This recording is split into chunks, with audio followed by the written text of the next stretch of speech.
everybody. Welcome to the Mega Powers Radio Monday night. It's not starting off very well here. Monday Night Raw post-show here on Mega Powers Radio. Here you will hear hosts join together of the Mega Powers Collective, shows such as Keeping Kayfabe, Smark Out Moments, Smack Talk, I Got Gameplay, and a whole bunch of other shows, the Dace Man Show even, join together here to give you our thoughts about tonight's Monday Night Raw program. To introduce everyone that we got in the show here tonight, I'm your host, Mike Paden.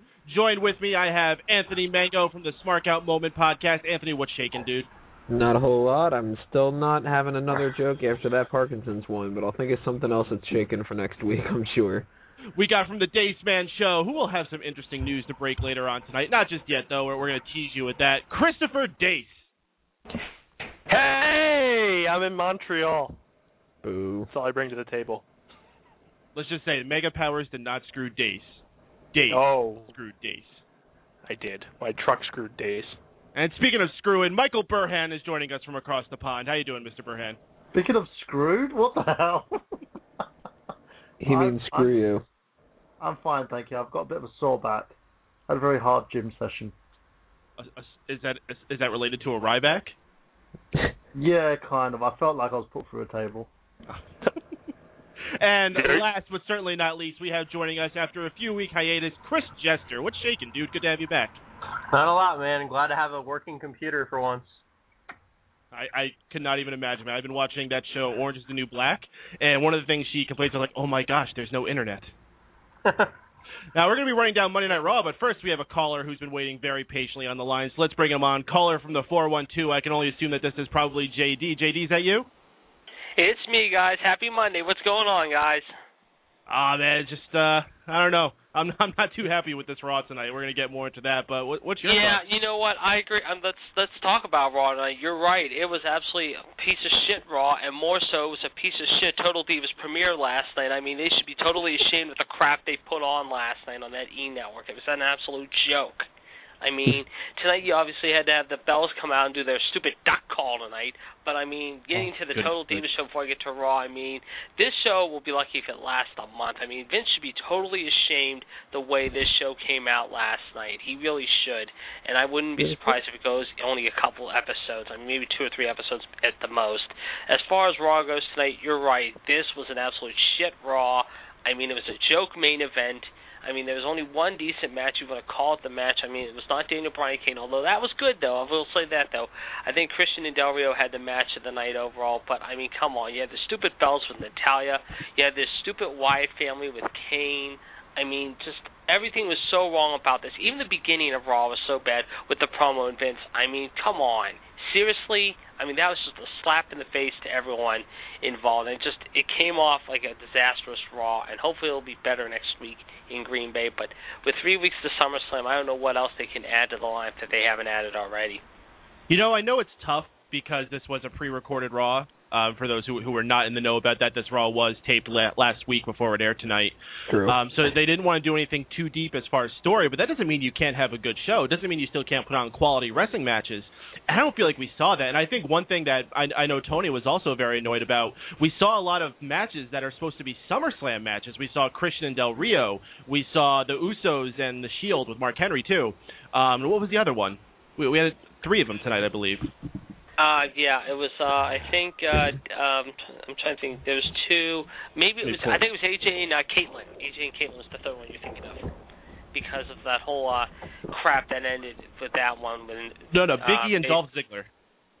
Okay, that's it. You're right. I was thinking, well, they're probably going to add AJ and Kaitlyn again to continue that. I hope not. No, you're right. This was a pre-recorded Raw, but like I said, the Total Divas thing was a joke last night. I don't know if you guys got to see. Maybe you want to comment on that real quick. But the thing that I thought was really embarrassing, and I thought was really a joke, besides Vince's thing at the beginning of the show, was this whole Bella thing. I mean, I've said it for weeks on end. I mean, a duck call tonight to embarrass Natalya. Gee, that was real smart, Vince. Real smart booking team. I mean, the Bellas just continue to show they continue to be the bitches of the division, both on and off camera. I mean, they should just go away and stay away this time. They've just done nothing since they've come back. They've continued to be an embarrassment and a joke for the locker room. I want to hear your thoughts on this.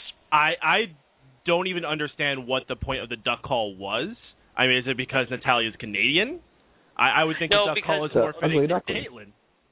Oh, go ahead. Well, they did the duck call because they called her, if you saw it on Raw in the backstage, I mean, they filmed, I guess, a skit in the back earlier in the evening.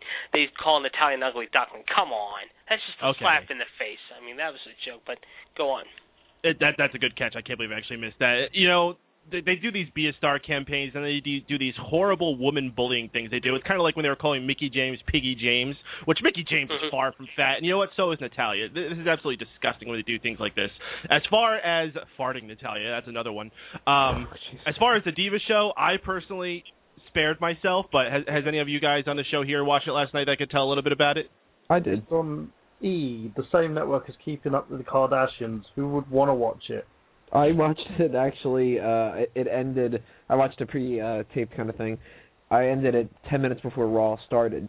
So I went into this expecting it to be absolute garbage, and it wasn't good. I mean, I can't really defend the show, but I have to say it was better than I expected it to be. But as we were talking about in the chat during Raw, if you go into it expecting it to be the worst thing in the world and it isn't as bad as that, that's a step up, but it still doesn't mean it's good. I believe the analogy I used was when you're expecting Armageddon and you get a train wreck, it's not that bad. Exactly, yeah. It's one of those kind of situations. I'll watch another episode of it and give it another shot, but this is not something that I would watch if it wasn't WWE. What about you, JD? You going to watch again?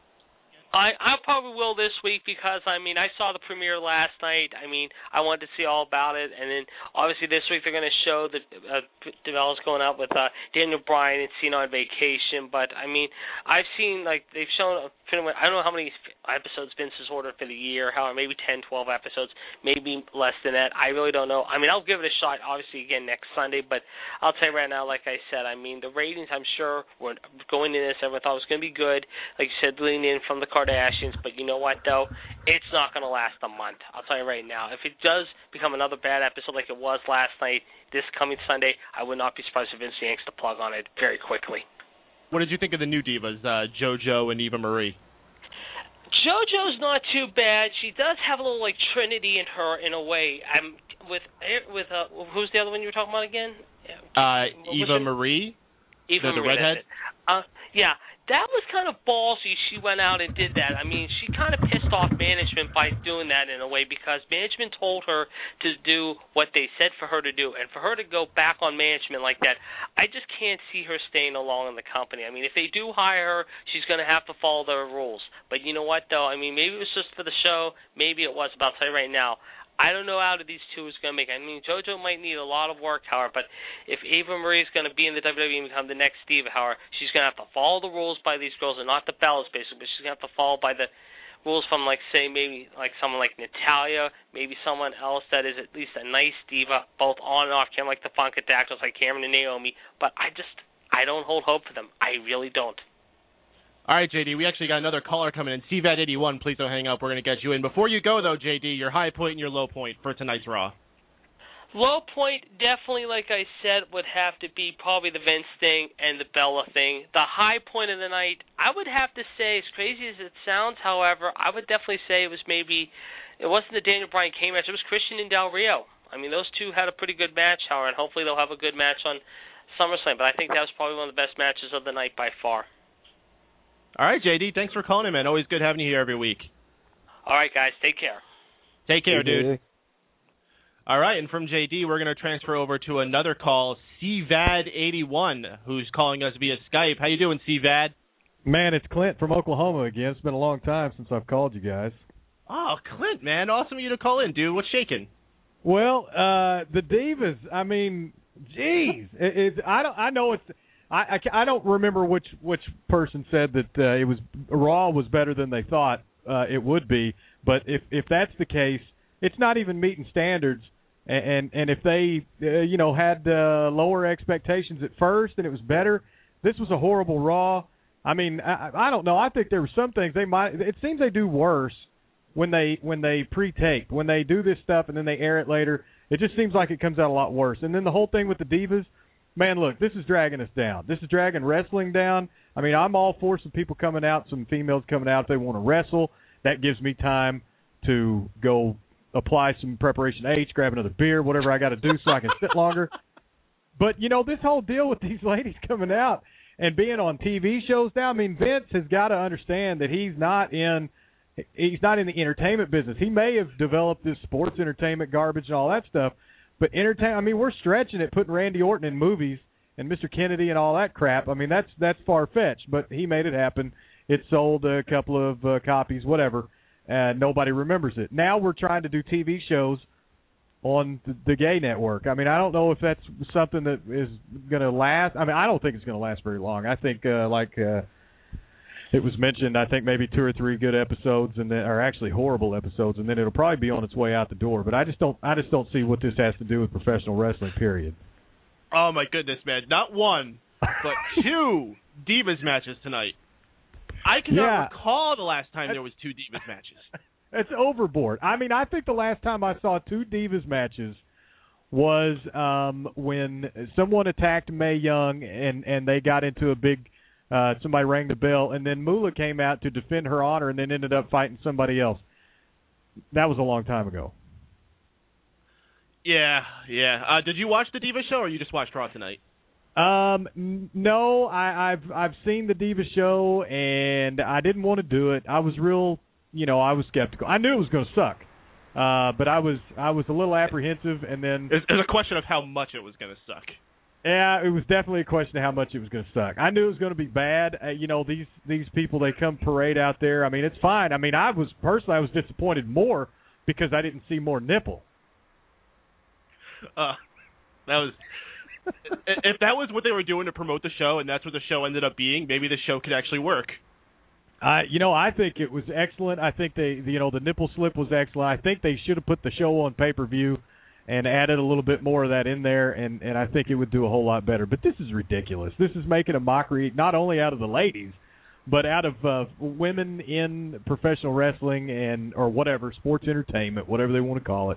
It's just making demeaning the whole deal. It's making it look stupid. It's dumbing down pro wrestling. It's dumbing down Raw. It's dumbing down the people involved. John Cena's out on Twitter talking about, hey, well, everybody go watch my girlfriend on Divas and all this other stuff. And now, all the John Cena fans are going to want to go watch it, and they're all going to get disappointed. Then they're going to be like, we don't trust Cena anymore because not only does he just have 3 moves, but his girlfriend can only say 3 words and slip a nipple out in public. I mean, it's just not a good show. It's horrible. Horrible idea. Clint, I know you're a big MMA guy. Could you ever see any of the women who do MMA ever falling into doing something like this? Oh, my gosh. Absolutely not. There's no way. The women that we have, the ladies I know in MMA, they would love to do their version of The Ultimate Fighter, which we're going to see coming up. There's something like that. There's going to be some ladies fighting for, they're going to be on the reality show. No, it would never turn into something like that. It would be constant knockdown, drag-outs, hair pulling, snot flying, blood spilling. It would be everything like. There would be no, oh my gosh, I love your outfit. Are you going to wear that eyeshadow today? And can I borrow your heels? Dye your hair? Yeah. Hey, I love your highlights. I mean, it's not going to be anything like that. I could never see anybody associated with mixed martial arts, any type of real sporting event, which is what professional wrestling should be. I can't see any females associated with any real sporting event doing anything like this. Clint, I have to ask you, is there positive things you have to say about tonight's Raw? It's off. It's over. Oh, goodness gracious. All right, Clint, your high point and your low point of tonight's Raw. High point. It is past 10:15. Low point, the 3 hours before that. Sorry, guys. Oh, goodness gracious. All right, Clint, anything else?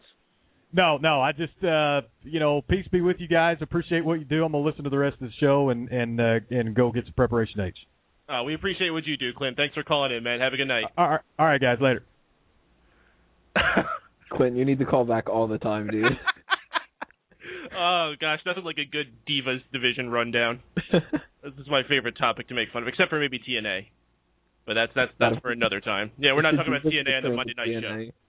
It's not even fun to make fun of TNA anymore. It's just sad. You just, shake your head in shame.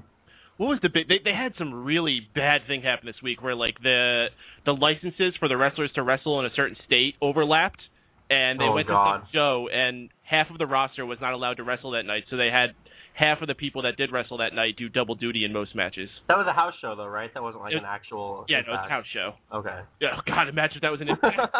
Pay-per-view. All right, guys, so let's start our rundown of the Raw tonight. We'll start at the very beginning. I actually slept in a little late, so I missed the first segment. I believe it was something with Vince McMahon and Daniel Bryan. Someone want to run down what happened here? Tony or Mike or someone? Well, it essentially was just one of those kind of segments where Vince played the bad guy. He came out with Brad Maddox and tried to get Brad to apologize for what had happened. And then, of course, Vince actually started doing the same kind of negative comments about Daniel Bryan. Daniel Bryan comes out, and it's kind of a, not like a verbal fight, but the two of them sort of test each other. And they even do like the whole Vince stoops down to his level, he says, and he kind of like crouches a little bit because of his height. And then Daniel Bryan stands on his tippy toes to get up to Vince's level, and they sort of fight it out like that. And it's all about making Daniel Bryan look like that next big star, and it's sort of doing a very tame version of the Austin and Vince kind of thing. I liked it. So I mean, what do you think they're? You think they might be playing a little bit to the internet crowd who went through all those rumors of believing Vince had problems with Daniel Bryan? I think maybe it's a little bit of a wink, wink, nudge, nudge. They are a little bit. You can tell. They wouldn't be. Vince wouldn't randomly be running down Bryan if that wasn't a thing. And like having Shawn Michaels defend it on Twitter and say that Vince wasn't talking about Bryan, and then have Triple H like kind of insinuated in a backstage segment a few weeks ago, and now Vince is publicly running him down on the show. Like I think it does have to do with that. I think it's just a little. They can say that they don't acknowledge the internet fans, but every now and then they'll take a nudge at them. You know they do. What is going on here? Paul's trying to call us again. Weird dude, and we're losing Dace. Oh no! Oh, Dace probably went over the other call. Guys, don't go to that other call. Those guys are stupid. We just got a question, actually, inside the chat from JT77. What are the odds he actually wins the title? I'm assuming he's talking about Daniel Bryan. And without going too deep into it, because we will be doing our SummerSlam prediction show immediately before SummerSlam, August 18th, starting at 6:30 here on Mega Powers Radio. But, guys, looking at it, what we see right now, does Daniel Bryan have a snowball's chance in hell, not just with John Cena, but with Vince McMahon? I think it's a 50-50 shot that he wins the title. I just think there's no way he leaves the pay-per-view as the champion. I think either Cena retains or Bryan wins and immediately loses it to a Money in the Bank cash-in by Orton. Those are the two most likely scenarios. I don't see Bryan leaving the pay-per-view with the belt. Anyone else want to chime in on that? Agreed. I see Bryan leaving with the belt, and I see him turning. Could have Bryan actually leaving with Vince, because Vince has had a vested interest in this. Don't see why not. Would be kind of cool. Sorry, go ahead. I see a Randy Orton cash-in. Jester, what you going to say? I think that when I was watching the opening segment, at the end of it, other than like being a slightly little like entertaining nudge thing, I think the only reason to have that segment is to further this whole Vince and Triple H and Cena Bryan thing. So like, it still makes me think that Vince and Triple H are going to have some involvement with the finish of the match. So like, the more I see these little segments with Vince every week on Raw, the more I think that. All right, guys, at least I introduced two people who have just joined us on the line here. We got our regulars, Drew White. What's shaking, Drew? He disappeared. And Paul Hibbard. Paul, thanks for joining us, dude. Hi, guys. Thanks for having me on. Hello, Mike. Favorite accidents happen. You guys want to chime in about, we're talking about Daniel Bryan's potential chances at SummerSlam. What do you guys think what he's looking at here? 50-50. Yeah, Paul? That's about it. I really like his chances. I think, contrary to what Vince McMahon wants to do, he actually really cares about what the WWE Universe, I hate that name. I hate it. He actually cares what the fans want to see. He really does. And I would love to see Daniel Bryan as WWE champion because he really does deserve it. He's worked really hard. You know, just to make a throwback here, do you guys remember when WWE Universe was WWE's attempt at making their own Facebook, and they were throwing that down our throats every week? Just remember that with the WWE app. They did everything. They had an online forum that they had called WWE Universe, and then they shut that down, and they moved everything over to Facebook and Twitter, and just call it. Are you looking forward? Was that Tony? Are you looking forward to the time where we can go? Remember when WWE tried to do that whole film thing? I like WWE films. Really? Am I alone? I think some movies have been fun. Yeah, you're alone. People was okay. What was that one with the Big Show? That one was kind of funny. That was, but it was funny for the wrong reasons. Wait, Paden, are you talking about Knucklehead? Knucklehead, yeah, that was funny.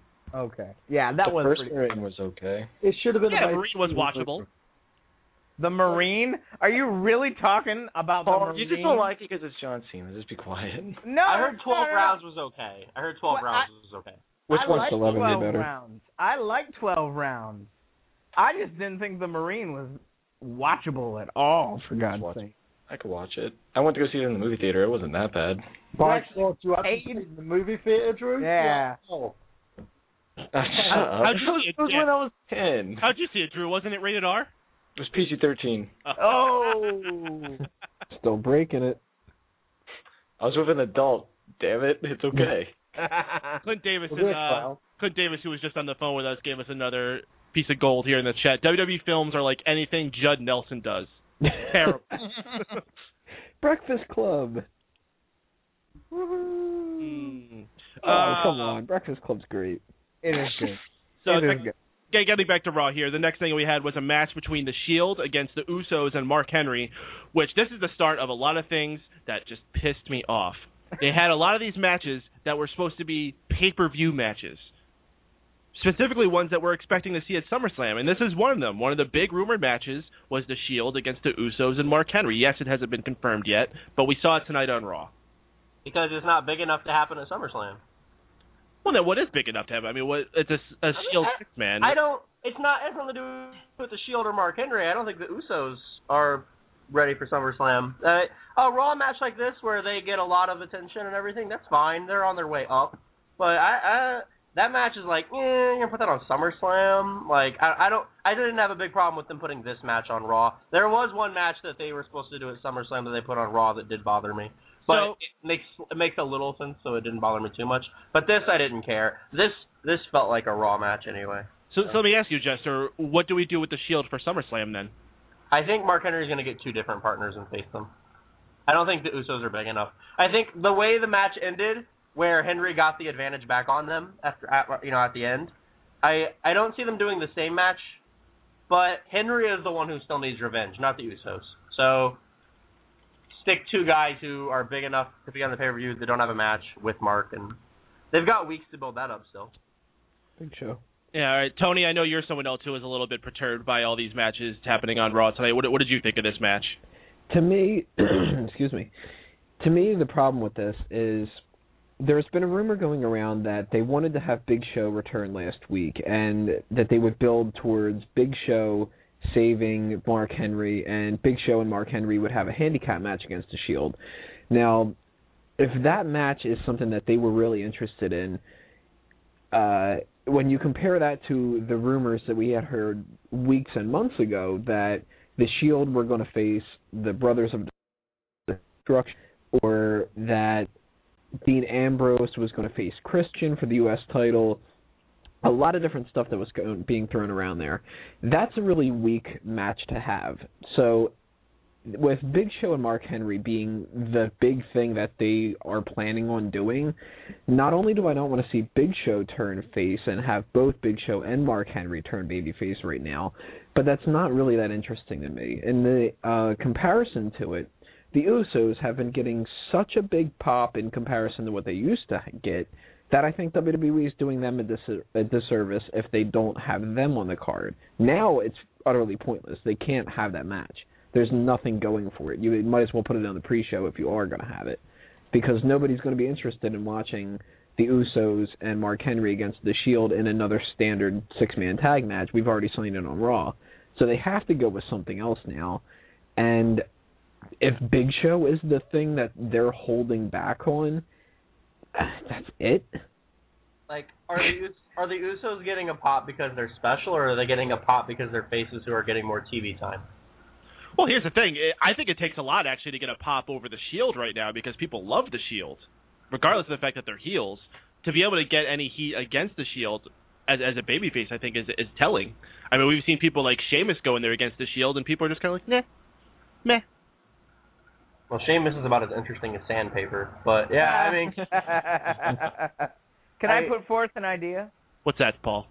You remember when Glamorella went against Kofi and Mickie James for both championships, the IC title and the women's title? Why not do Mark Henry and the Usos versus the Shield for the U.S. title and the tag team titles? You know what? That's not bad. That makes that match a that little bit more important. It would give them a reason to rehab the same match again, too, because the titles would be on the line. Exactly, and they would have a lot more time to refine their practice with each other. Mark Henry would have a lot more time to figure out what he's going to do in the match. So with the Usos, it'd be a lot more time to practice with each other. I was excited for this match when they announced it on SmackDown, I think it was. But, it fizzled out. It definitely fizzled out tonight.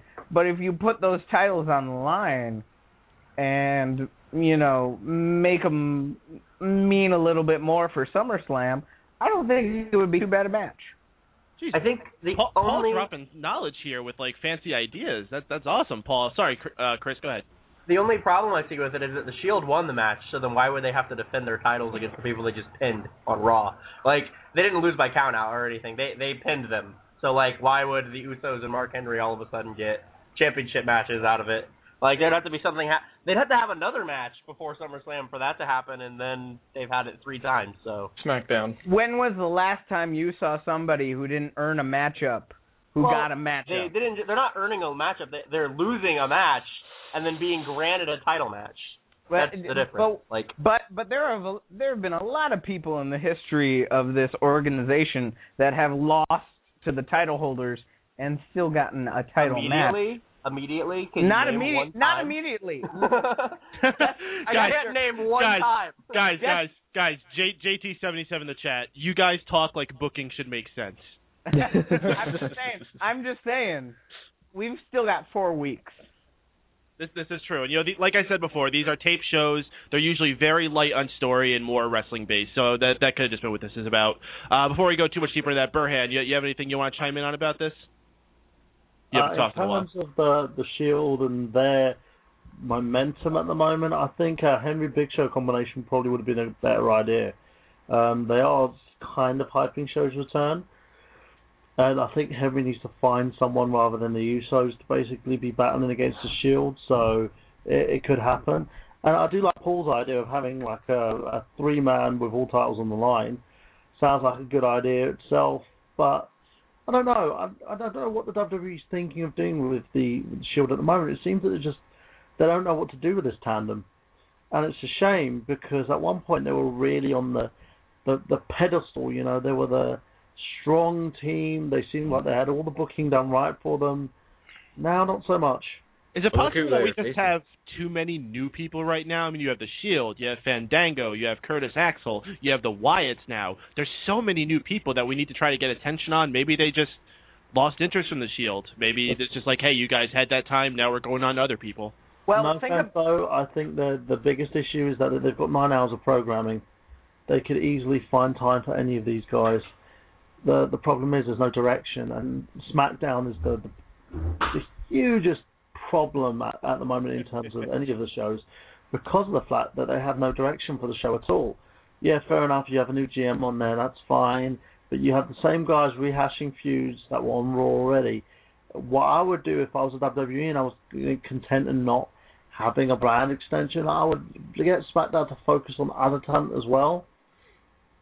Invest in more time for the Shield there, or invest in more time for the Wyatt family on SmackDown. Have them wrestle a lot more there. You don't have to just consistently put one team over the other on Raw because you think that's going to be the good thing in all of this. And no offense, tonight's show was abysmal because it seemed like the show consisted of more Divas matches and promos for the other shows and acts rather than actually like a predominant storyline. The one thing that set itself apart from the rest of it was Daniel Bryan and John Cena. That was it. All right, well, let's wrap up, talk about the Usos and Mark Henry. This match finished with the Shield winning it, I believe. Roman Reigns got it was one of the Usos was going for the Frog Splash move we were talking about Smack Talk this week, and he landed on Dean Ambrose's knees, who then Dean Ambrose did his reverse DDT thing. Well, I don't even know what to call people's moves anymore. These moves are so freaking weird. But, yeah, Shield wins that one. Next segment we got was a backstage segment with Ryback at catering. And, oh, my gosh, this segment was hilarious. All right, Ryback, first off, doing the feed me more thing. He's going crazy, taking food off the table. Then he decides to get in some poor guy's face and basically says, what, were you going to say something? You going to do something? No. Did you come here for this? And then he slaps him in the face with a handful of tuna. This was one of my favorite moments of Raw of the year. A guy got slapped in the face with tuna twice. Yeah, but he deserved it. That was tuna salad. We definitely saw noodles. and you could see like it completely clogged up in his ear. Yeah. There's a whole clump of it just sitting in his ear. I noticed that too, and I was thinking if anybody else actually paid attention to that part, because that guy probably right after they filmed it, he was just kind of like, what the fuck? God, I gotta get slammed through a goddamn table, slapped in the face, and now I'm fucking deaf. You know how, like, when you go swimming and you get water in your ear and you have to, like, knock your head to the side trying to get the water out? I wonder if he's got to do that to try to get the tuna salad out. No, he just does that thing that Ryback does where he slaps his own head. That is actually a condition. It's called swimmer's ear, but in his condition, it would be tuna salad ear. Ryback eventually picks the guy up and slams him through a table, which was an awesome table spot in itself. This guy went through that table perfectly, and with all the catering condiments on it and everything, and some kind of water liquid flew into the camera. This was great. This was probably my favorite segment of the show, honestly. He slammed him on the forks. Lois, look up fork in lung. Nice Family Guy reference. Any thoughts on this from the rest of y'all? Any pro or negative cons? I think it was Jester, actually, you said this segment was dumb? No, I liked it. Or was it Tony? No, I thought it was fucking funny as hell. I thought we had someone hating on this segment. I thought this segment was absolutely hilarious. I saw a replay of it. It started kind of awkward. I mean, you just see Ryback and Kane. It's like, oh, God, Ryback's going to talk. Goodness gracious. It got really good when he slapped him with the tuna. Yes. Because you never saw it coming because his hand is out of the picture. And he just slaps him, and you're like, oh, man, that's tuna. In his ear. His ear. That sucks. More of this, please. More of this, like, semi-serious but still kind of campy Ryback. This is good for him. These are the good kind of backstage segments when they actually put like creativity into them instead of just like shamelessly selling a cheeseburger. Like, just make Ryback, like, you put him over as a bully, but like it's also just like unintentionally funny, and everyone enjoys it. That's great. I loved it. You know, it wasn't as serious as this was, but it reminded me of Shawn Michaels kicking Jannetty through the barbershop glass. You know, like it wasn't... Wait. It wasn't as serious as this was? You're saying that the barbershop incident was not as serious as the tuna slapping incident? Of course it wasn't. It wasn't, because it was the breakup of the Rockers. It was the breakup of the Rockers. This didn't have to do with anything. It was just Ryback slapping tuna up so somebody... He's saying it the other way around. He's saying this isn't as serious as that. Yeah. Oh, okay. I'm sorry. We're talking about the mullets that they both had. That's what make it not as serious. You know, maybe we should combine all like the eras and have Ryback do some backstage segment with Brutus the Barber Beefcake. He smacks him with tuna and knocks him through the barbershop window. And he's wearing a mullet for some reason. Oh my! And then Shawn Michaels super kicks him and says, "It is." That's it. Goodness gracious. His new finisher is the tuna slap. Okay. Imagine like Vicky Guerrero brings out a bowl of tuna during all of his matches. No, an actual tuna, like a big fish, and he just smacks them with the fish. He's big hungry. I already watched a match this week where a man gets slapped by a fish. Okay, listen to the latest episode of Keeping Kayfabe for that. The fish market. No, it wasn't the fish market street. That was TNA. It was the grocery store death match. I believe it was. I can't remember, some weird stuff from Japan. Speaking of the fish market street fight, I was there live for that. You were in the fish market? I was in the crowd. How were you there for all of TNA's worst matches, Chris? Were you there for Jeff Hardy and Sting? I don't think so. Luckily. Yeah, Jeff Hardy doesn't remember that much either, so I can understand. Well, I think we just stumbled across the next gimmick match that Ryback's going to have at Extreme Rules. Tuna fish match. The grocery store. Big Hungry comes to town. Feed me more. I would watch Ryback beat the shit out of somebody in a grocery store. I'm not gonna lie. That would be pretty funny. The shop rate slam. Hey, they like reusing these old great segments, like they did the alluding to the Rock and Austin in the River segment with Damian Sandow and Cody Rhodes this past week on SmackDown. So why not do the Austin Booker T in the grocery store or through the church or while they're playing bingo? Or the milk truck. They've done the River thing so many times because like Edge threw John Cena's WWE title in the River too. They were in the Long Island Sign. Actually, I believe it was Lita. They did Kane and Rey. Oh yeah, Lita did it. Sorry. Then Kane and Rey Mysterio also did it not too long ago, I believe. Rey Mysterio and Jack Swagger. Jack Swagger, that's who it was. CM Punk also threw Chavo Guerrero into the Gulf of Mexico. Yes, he did. Wow. I just want somebody to call Cody Rhodes' new move the mustache ride, like Burhan said. Let's not forget the great match where Al Snow pinned Hardcore Holly wrapped up in a fence inside the Mississippi River. Woo! Hey, how about TNA's teasing this August 1st premiere thing, and some of the rumors going around is that it might be Bob Core Holly coming to TNA. Oh Ooh. Shit! No, he does that. He better come out and say the whole reason that he's doing that is because of Superstar Scores on Smack Talk. Imagine he did, and he has like a Bully Ray type moment where he just completely reinvigorates his career and becomes a world champion. Do you know who I am? And they better pay us royalties. Shit. Someone just logged out. I think all this talk of Hardcore Holly is turning listeners away. So let's move on. The next thing we get is Michael Cole introducing us to another Wyatt video package. And the first thing I just thought is not another week where we're not going to see the Wyatts, so we're just going to have another video package. That would have pissed me off so much. Mm-hmm. But more on that later. That ends up not being true. We get RVD versus Fandango, a match that I was actually extremely looking forward to, but ended up not really being much of anything. Fandango lost when he walked out again. I swear this has got to be the fourth or fifth time in the past few weeks that Fandango has walked out during a match. Oh my God, he looked so bad in that match too. He could not take RVD's offense for shit. Well, who the hell can? The bad, people, the good people can. Fandango's still really green. Like, he's very talented, but he's still really green. Oh, that's a load of crock. No, he is, but to be fair, Rob Van Dam has this really unique offense, so it is kind of hard, especially when you've never been in the ring with someone like him before. Rob Van Dam's been gone for years. This is the first time they fought each other. I know. I'm not saying I thought less of Fandango because of it. I'm just saying that he looked bad. Like everything that happened in the match, like he had such trouble the whole time. I was kind of glad it was over just because it was messy. It's not doing Fandango any favors, that's for sure. No, I agree with you on that one. I think it's just they're booking him in some sort of weird storyline where he keeps walking out for some weird reason, but it's just really annoying.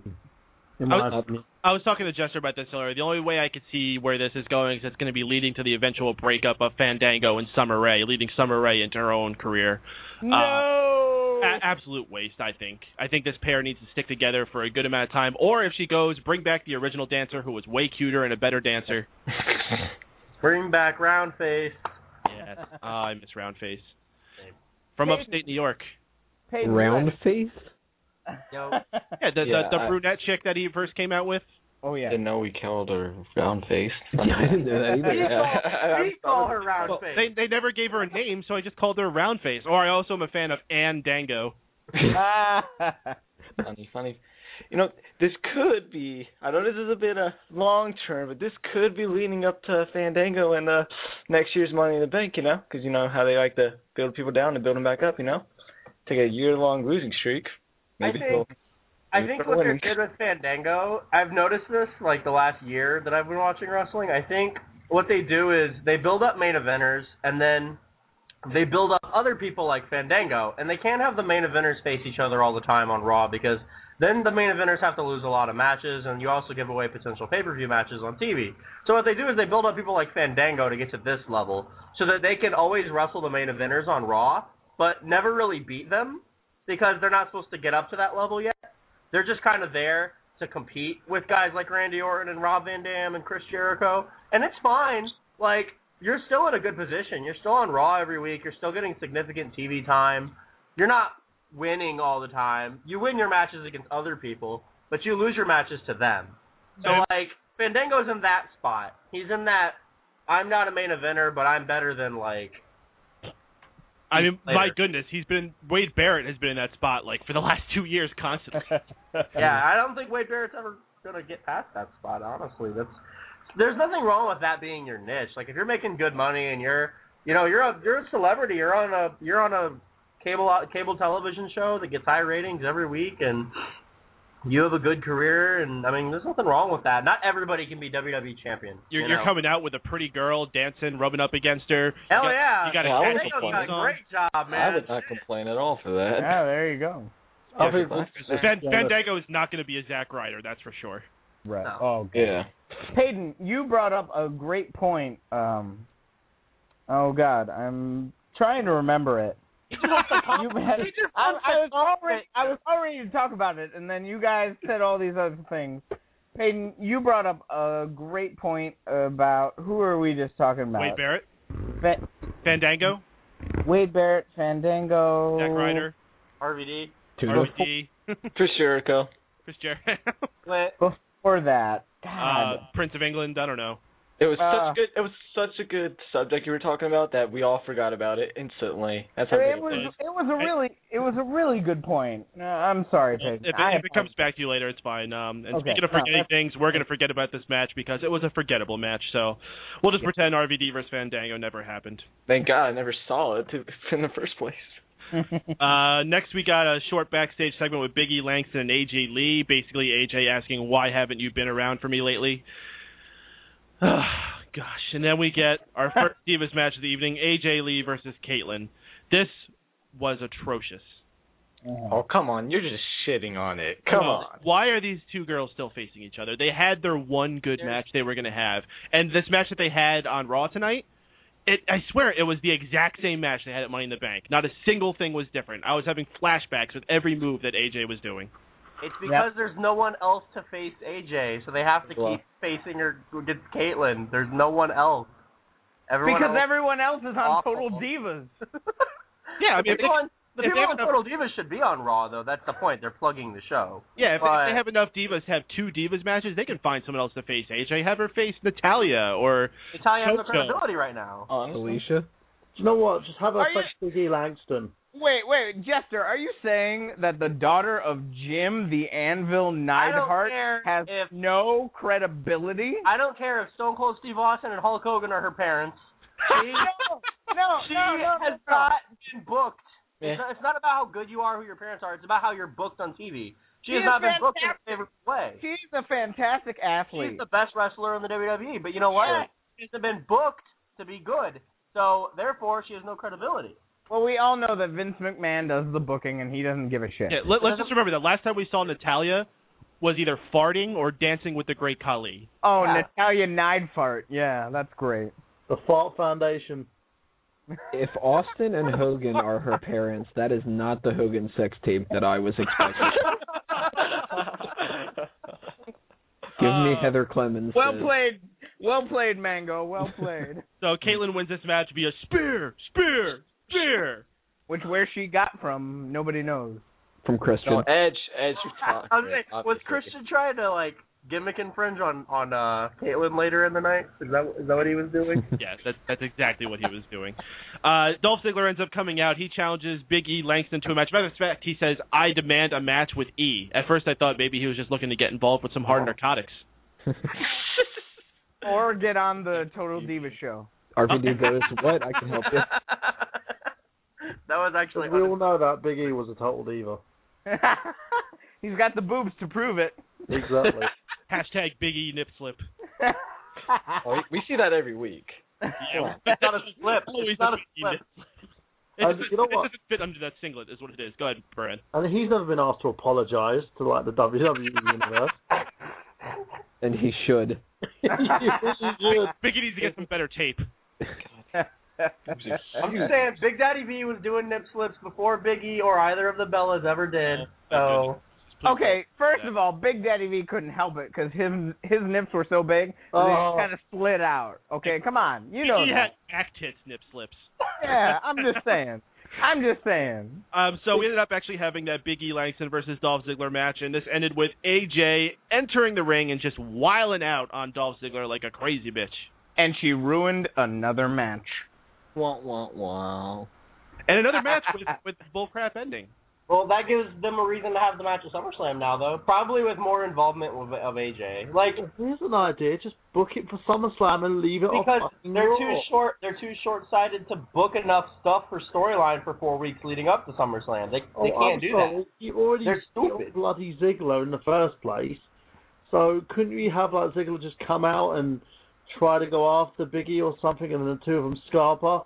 It's not rocket science. I understand that, but they don't. I'm expecting a tag match now. Probably. For there's SummerSlam, I think it's going to be AJ and Big E against Dolph and Kaitlyn. Yeah, there's no romantic involvement, but you can still have a good match with Dolph and Kaitlyn and Big E and AJ. Pretty sure Dolph made out with Kaitlyn on SmackDown before. Dolph makes out with every girl backstage. Come on, he's the show-off. That's why him and AJ were perfect for each other. Now hold on a minute, player. So Tony Mango's saying that this is going to be A tag team.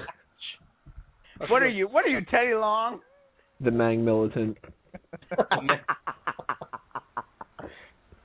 All right, guys, so after that match ends, we had a backstage segment with Daniel Bryan and John Cena. Something about, I don't know, someone explain me what happened here, because I think I missed the first segment, caused me to not really understand what was going on here. Bryan was basically saying, Cena, are you a liar? Because Vince said that John Cena was lying about the reason that he picked Bryan being that he respected him and that's what the fans wanted to see, and that the real reason he picked him is because he knew he couldn't beat him. And then Bryan asked Cena if that was true, and Cena asked Bryan if he was calling him a liar. So are they doing this weak link thing again? Is that what they're bringing back here? Bryan's got insecurity issues. They even said that King said during the Bryan-King match that he talked to Dr. Shelby, and Dr. Shelby thinks that Bryan has insecurity issues, and that's why he's having. Oh my God! If Dr. Shelby comes back for the storyline, please. That's the best. Take an insecurity class instead of anger management class. Clint Davis dropping more bombs. Bryan thinks his girlfriend is prettier than Cena's. Oh. Because she's more natural. Yes, we'll go with that. I would like to point out a point that The Rock posted a long time ago. The reason that people think Cena's a liar and the reason that a lot of people hate Cena is because we see through bullshit. Either that or it's a we see through his little 8-mile stint, his little phony rapper thing. Okay, he came from West Newbury, Massachusetts. He hasn't done the rapper thing in like 6 years, dude. No, not 6 years. 8 years. No, he did it last year. He did it last year. He did it as a throwback. It's not like he's still acting like a rapper, though. Because he came from Massachusetts, and then Vince McMahon and him. Yo, what do you know about Massachusetts? There's hoods in Massachusetts. Yeah, there's hoods. No, it's funny. He really did. Okay, Paul, all right. He really did grow up listening to rap music, though. Like he just happens to enjoy rap music. There's nothing wrong with that. He doesn't have to be just because he's white doesn't mean he can't listen to rap music. I didn't say there was anything wrong with it. I'm just saying he doesn't really do that. Like he listens to it, but he doesn't really do that. He used to. I've watched like documentaries and stuff. He said he used to go into like bars and stuff and like actually rap battle people. Like, before he was a wrestler. I was about to say the same thing. Yeah, and it was a real thing. Yeah, and also he's not that bad of a rapper. That one album he has wasn't the worst rap album I've ever heard. What it is they want the one album he has. It's written by other people. He doesn't write any of that. But like most rappers, what are you talking about? Okay, there are a lot of Tech Nine. You want to talk about people who don't? You want to talk about people who write their own shit? Tech Nine writes everything. And guess Great, what? great. He's That's not that one popular. example.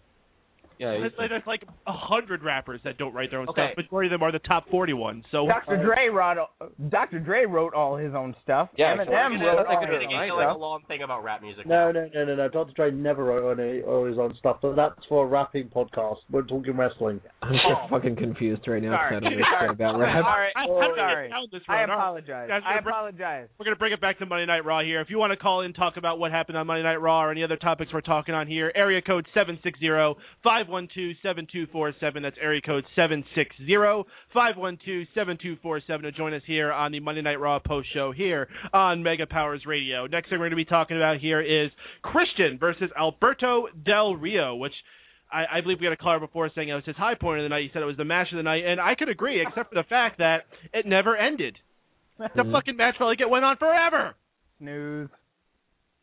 As soon as Del Rio popped out, I just kind of wanted to change the channel. I'm sick of him. I am so sick of Del Rio. Get out. Everyone is. You're fired. All of you are fired. I'm not sick of Alberto Del Rio. Of Well, course. that's because He's you on your fantasy team. Jester. And because he got lucky that my guy got a concussion. Oh, no, that was the Your plan guy- all along. That was the Your guy plan. can keep it up, man. I'm sorry. He's just not a world heavyweight champion like Alberto Del Rio. He's just not. He's mid-carder for life. As I said in our chat while we were watching Raw, if there's one person that, and let me preface it by saying I do not wish anybody to actually get injured or anything like that. I'm not one of those people that's like, oh, I don't like John Cena, so he should just die. It's fucking ridiculous. I hate when people do that. But at the same time, if somebody had to take a year off in WWE, there's a close number 2 with Sheamus, and number 1 by far is Alberto Del Rio. I'm so tired of Del Rio. Wait, so Cena's not up on this list? No, I actually would rather watch 10 John Cena matches in a row than to watch like 2 Del Rio matches. That is That's probably the serious? same thing. Cena, okay, can we quit hating on Cena? Cena's not that bad. All right, whoa, His matches with the really good people are really whoa. good. We're not getting into the John Cena talk right now. This Whatever. Okay, this keep topic going. we could talk for like 5 years about. Right. Just want to give another shout out. Clint Davis tearing it up in the chat room right now. I believe this was in reference to Jester. He's not sick of Del Rio because he man crushes Ricardo Rodriguez. I miss Ricardo. I really do. I think when he comes back, though, he does need to get separate from Del Rio. I think he needs to start being his own man because I think he's capable of it. And now that Santino hasn't really been there, that really strong comedy guy is a missing role. Yep. Tony, I understand what you're saying. Like Del Rio just brings the same thing to the table every time, and he's really getting unentertaining. But he's such a good athlete that, you know, they kind of have to keep him around, and they've made such a big deal with him. He's a 2-time WWE champion. He's a 2-time world champion. There's kind of nothing they can do. I would mid-card the guy, and then I would be okay with him. We'd put him in a tag team. Then You would really mid-card the guy? You would put him in a match? The only reason he's in the position that he's in is because Sin Cara's a fucking botch fest, Yes. and Rey Mysterio keeps tearing something before he even gets ready to get back in the ring. Yes. Dude, So- Alberto is incredibly good in the ring. Character-wise or not, he is very good. He is one of the Yeah, when he's top not 5. injuring people. What?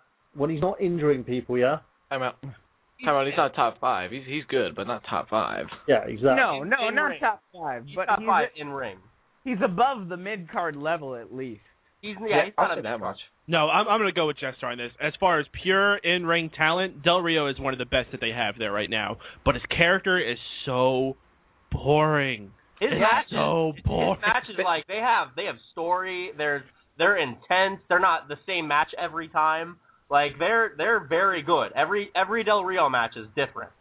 Like I quite enjoy watching Del Rio in the ring. Yes, his character blows, and I think that the main reason for that is that his mic skills suffer because he doesn't speak the best English, and I think that's a big problem with why his character's not entertaining because he can't woo you with his ability to talk. Well, honestly, I don't think his English speaking isn't that bad. I've heard him speak very. No, it's not. It's not awful, but he's got like a weird accent, which like affects it. Well, most That's Mexicans not do. the though. issue. Wait a minute. Psychosis and Super Crazy never spoke the best English, but they provide... Okay, well, they weren't main eventers. And here's no, they weren't main main eventers, but they could be. No, they could not. No, they could not. They could be. Listen, here's the point I want to, and I don't want to get too deep in this because I know this can start a huge debate. I think the problem with this here is the fact that we have 2 top belts, and I think that's something we need to lose because having these 2 top belts, you're having a guy like Del Rio being, what is he, a 4 or 5-time world champion now? It's ridiculous. Something ridiculous. And the problem... 3, actually, I think. Or to 4. It's 4. It's 4. The problem that I think... twice? He won the WWE twice.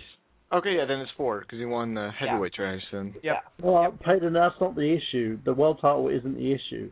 It's the fact that someone in the back has got a hard-on for Del Rio, so they'll keep pushing him and pushing him and pushing him. Same with That's Sheamus. the reason why Del Rio is becoming a world champion.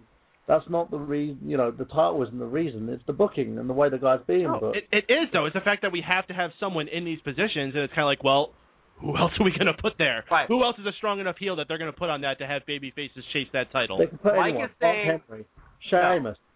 Mike is saying that if there was only one title, Alberto wouldn't be a 4-time champion because he'd have John Cena, Randy Orton, etc. in the way. Right. And with 2 titles, the second title has to go around people. So, the title, like Randy Orton's a 9-time world champion. As much as I like Randy Orton, I don't think he's a 9-time world champion. Mm-hmm. But because there's 2 world titles, he's a 9-time world champion.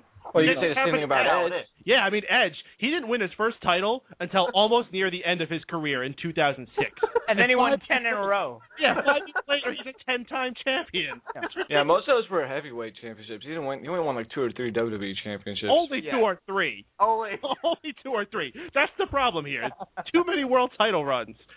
That's why I was so happy that with CM Punk, we finally got that one nice long reign. Even he had 2 reigns through that little area there, but we had one and hope that's something we can see continue. That's why. Well, the whole problem is they have this whole separation between the 2 belts. That why don't you just bring the unified championship back? Everybody loved it when Chris Jericho was the unified champion, and then they had Triple H as the unified champion, and then after that year they just split them both up. Why don't you bring that back? Why don't you bring back the one guy who's the man? Because they already have a new championship. Hold on. Burhan's been trying to get something in here for a minute. There's so much talent going through the company at the moment, right? You've got a roster there. You've got people that deserve championships and deserve their titles. Necessarily, if you have one title, that's just going to be John Cena all over the place. That's the problem. No, I think they're starting to realize that John Cena's not the answer to all of their problems nowadays. I mean, they're giving Daniel Bryan what looks like a shot at the WWE give him a shot, but I don't think he's going to have a legitimate shot, if that makes sense.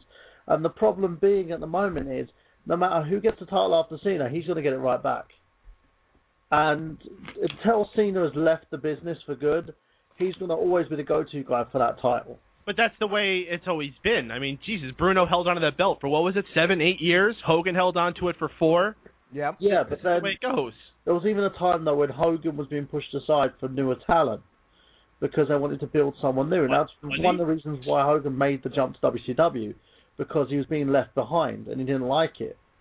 But I think tonight on Raw, they made a legitimate case for the WWE Championship to move on to somebody else because, I mean, yeah, they cheered for John Cena tonight, but they wanted Daniel Bryan to have that belt.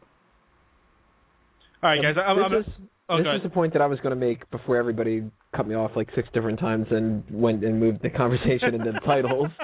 The point about Del Rio, the thing that I don't like about Del Rio is he's not horrible in the ring. He doesn't even have the worst character out there. I do think he needs to improve on Mike's skills and the character, and I do think that I disagree with Jester. I don't think that his matches are the most entertaining, not that you said that it's most entertaining, but I don't think that they're always entertaining. I think a lot of them are kind of standard. A lot of them are just normal Raw matches.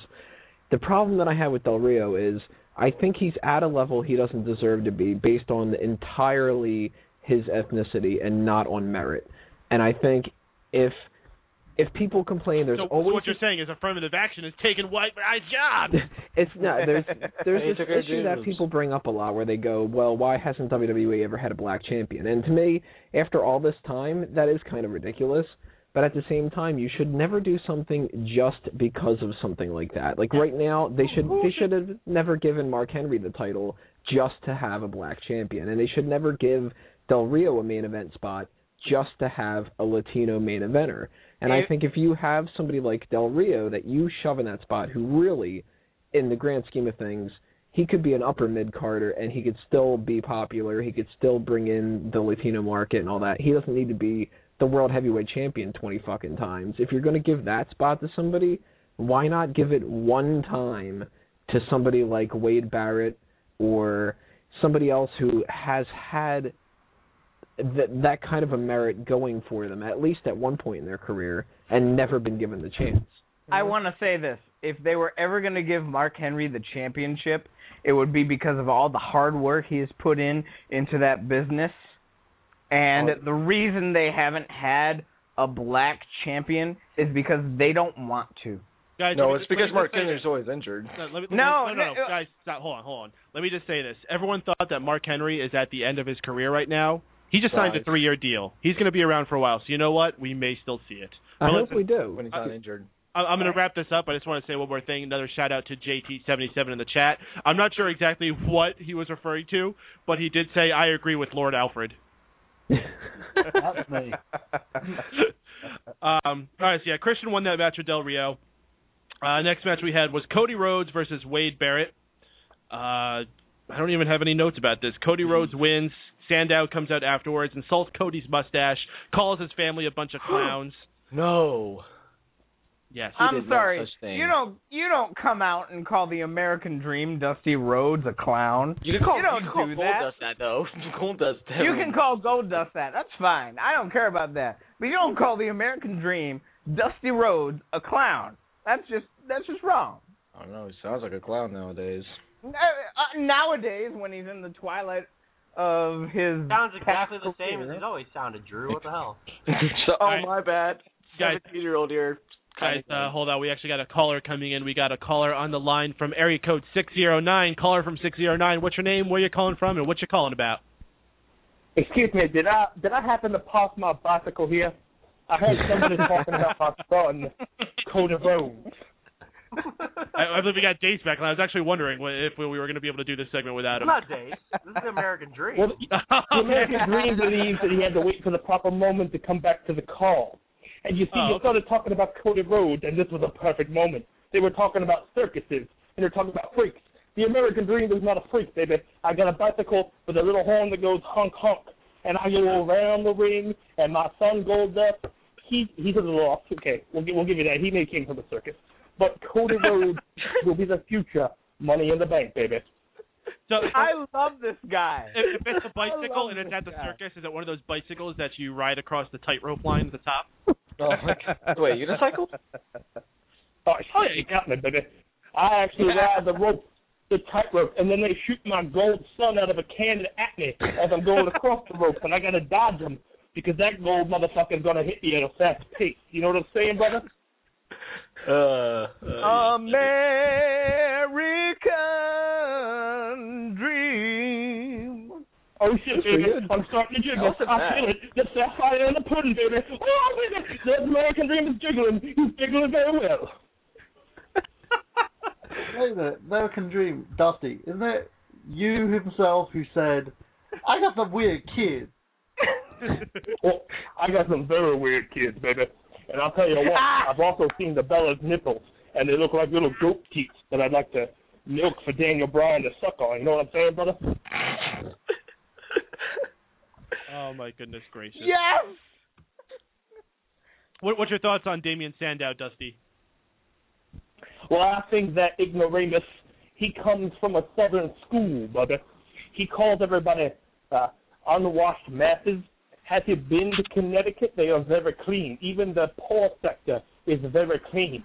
That beard makes him look like, I don't know, a mountain lion. And I think my son is going to take his little bicycle that I got him when he was 5, ride it down the ramp, brother, and he's going to shove it up his ass and take the briefcase, brother. Oh, my goodness gracious. All right, Dusty, anything else? None. Tune into the Dace Man show. I heard that guy is hilarious, brother. You should check him out. But that's all I got, because the American Dream's got to go get some ice cream and lather up his baby Sapphire. Thank you for having me, guys. The American Dream is a pleasure to be here. Say hello to Goldust for us. Thanks, Dusty. Wow, we're getting all types of cool people coming in today. We had Dusty Rhodes on the show, special guest here on the Monday Night Raw post show here on Mega Powers Radio. Just reminding everyone else, if you'd like to call in, do your favorite wrestler impression, or if you actually are a wrestler who wants to call in, just like Dusty Rhodes, you can call in area code 760-512-7247. That's area code 760-512-7247. I'm sorry, that was the best guest caller I've heard in a long time. Just wait till Del Rio calls and I'm getting my phone right now. Hold on. Yeah, if Del Rio calls in and he starts complaining about me not liking him, I'm sure I'll fall asleep. I'm going to have to start screening calls before Del Rio calls in so he doesn't get on here and drive our audience base away. He doesn't have the merit to be on the level of this podcast. He needs to be the mid-card podcast. Now listen to me, peasant. You can call everyone peasants on this show. Perro. So I guess we really don't have anything to say about Cody Rhodes and Wade Barrett. No, we're just talking about the American Dream, that's all. So Yeah, the next I'm really happy that they're actually pushing Cody now. Mm-hmm. Yes. It's been about 2 years, but yeah, thank God, finally. I am too. He's winning more than Big E. I think it's gonna get him somewhere. I think it'll help. I'm not feeling the gold trunks. I don't look at dudes' underwear, so. I'm still not feeling the mustache. I think he needs to get rid of it. It does need to shave the mustache. You don't feel the mustache ride? The mustache is a focal point of like their rivalry though. Like Sandow's gonna bring it up. He already did. So he can't shave it yet. He can shave it after. I hope there's a point in the match where he actually grabs Cody by the mustache and drags him through the ring. But you can't. It's so small. Well, it's wrestling. Just pretend. It's fine. You can grab him by the beard. Crossroads into the mustache ride, and then it will be forgiven. All right, we got CVAD81 back on. I believe that's Clint Davis calling in to give us a little more bombs to drop. What's up, Clint? What's shaking, dude? Oh, yeah. I'm glad you took this call. It's pretty long distance. Yeah, oh, yeah. Hulk Hogan, yeah. You're calling from heaven? Yeah, oh, yeah. Wait a minute. Monday Are you Hulk Monday Hogan Night or are Raw. you the Macho Man? Ooh, don't ever say Hulk Hogan. Oh, yeah. We got one half of the punk. Mega Powers on here. Hulk Hogan's a punk. Oh, yeah. Oh, yeah. Be a man. Be a man, So, Hogan. I'm waiting for you up here, Hulk Hogan. What happened to the Slim Jim? Randy, when are we going to see you in the Hall of Fame, bro? Ooh, the Hall of Fame. I gotta wait for my dad and my brother to get in. Oh yeah. Yeah, we're all three going in at the same time. Dig it? Yeah. Oh yeah. Oh gosh. Anything else, Randy? No. Oh yeah, step into a Slim Jim. Oh yeah. Oh, we're getting all kinds here tonight. Love it. Love it indeed. All right, so next match we had was Kane versus Daniel Bryan. This match was absolutely meh, I got to say. I was looking forward to this match for a long time. I don't mean just like this week. I mean like the last year of what's been going through with the Kane-Daniel Bryan thing, ever since they were doing the anger management classes. I was like, this is eventually going to lead to an awesome feud between these two guys. And what's the thing they do? They put the first match between them on a meaningless Raw. It's a meaningless match with a meaningless finish. I have no clue. Can you inform me of what happened? What, would Daniel Bryan win with a roll-up or something like that? Yeah. Like Antonio Cesaro. Like Antonio Cesaro last week. So he's going with the fruit by the roll-up style now, right? His finisher is the roll-up. He's stealing Kelly's finisher. Pretty much. Fruit by the roll-up. So after that, the Kane went to do his little fire blast, but he was interrupted by the Wyatt family coming out. So thank goodness we actually did see an appearance by the Wyatts. And they got in the ring. They went to attack Kane, but Kane was too smart for him this time, and he managed to duck Rowan and what's the other guy's name? Harper? I really learn these guys' names. And goes right after Bray Wyatt. But the three of them end up getting the best of him and beating him down. And did Wyatt give words? I don't even remember. This segment just kind of blurred past for me. Kinda. So wait, did Dan and Bryan get out of there before? Yes, he Okay. did. He left. Okay. Again, didn't see this part, so yeah. Good for Daniel. Bray said that Kane likes to call himself the devil's favorite demon. He better watch who he says that around. And Because you never know who's listening. yeah, because you never know who's listening. And he said, man, because he never says man. He never says the end part. Right, it's like an accent. Come on, man. Is Bray a real name? Bray? Yes. Yeah. I've never heard.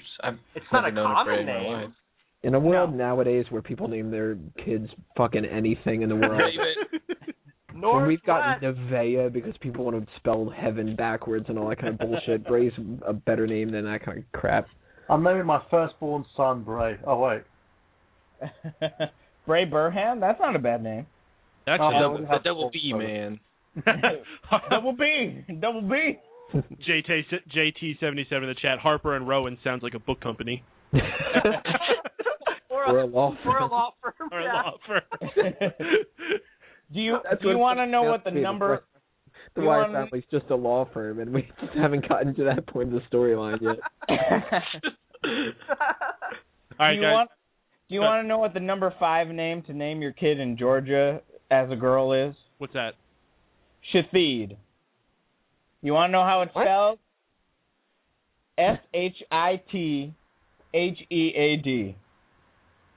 I get it. No, that's actual truth. That is not a joke. That's not actual true. truth. Be quiet. And it is. And that's what's up. All right, we got Savad81 back in the line. What's up, Savad?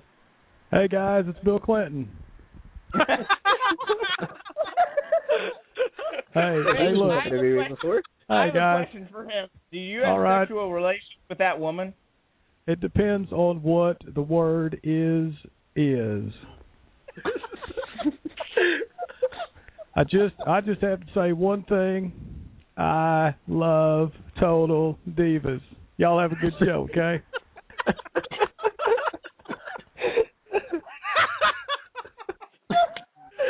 My gosh, man. Randy Savage, Dusty Rhodes, and now Bill Clinton calling in to the Mega Powers Radio Show here, folks.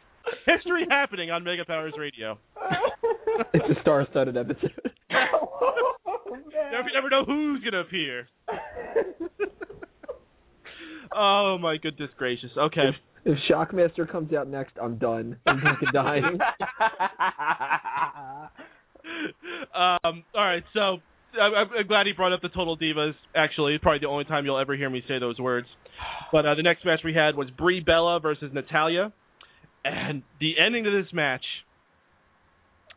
Nikki Bella comes out onto the stage with a duck call and throws the duck call into the microphone, distracting Natalya, who got pinned by Brie Bella.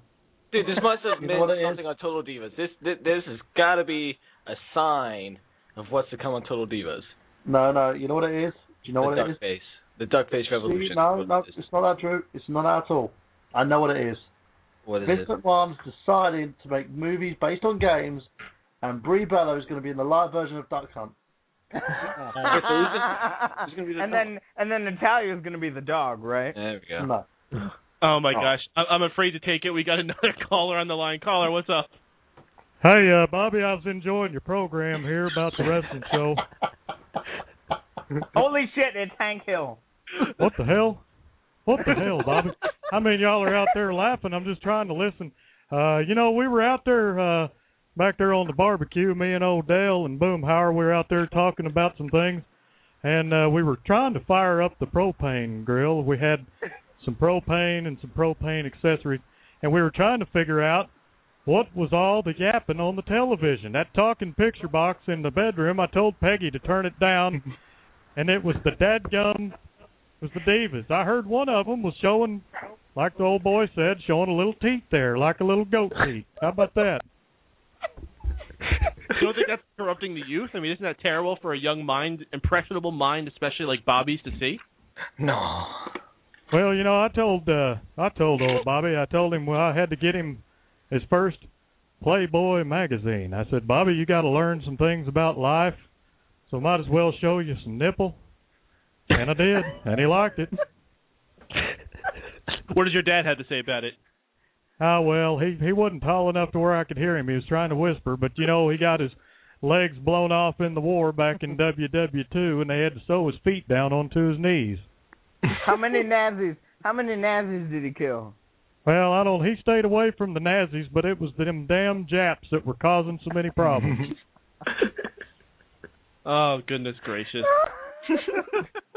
Hey, I'll tell you what there, Bobby. I'm going to go ahead and go. I got to crack me another beer. Got a house full of people. Y'all keep going, enjoying your wrestling program about the nipples, and we'll holler at you probably next week. All right, Bobby? Thank Clint, you, Hank. You need to call in on the August 2nd live edition of Smack Talk. August 2nd, Smack Talk. I think I can do that. If y'all have me, I'll call in. How about that?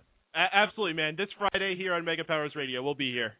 I will be there. Y'all have a good day there, Bobby. Have a good night, man. Thanks a lot. Oh, my. Look what you started, Paden. You said anyone can call in now. You better keep plugging that number. Keep plugging that number. He was so good.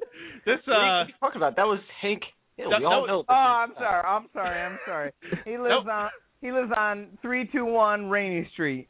This is way more entertaining than that Bella versus Natalya match was. I can tell you that.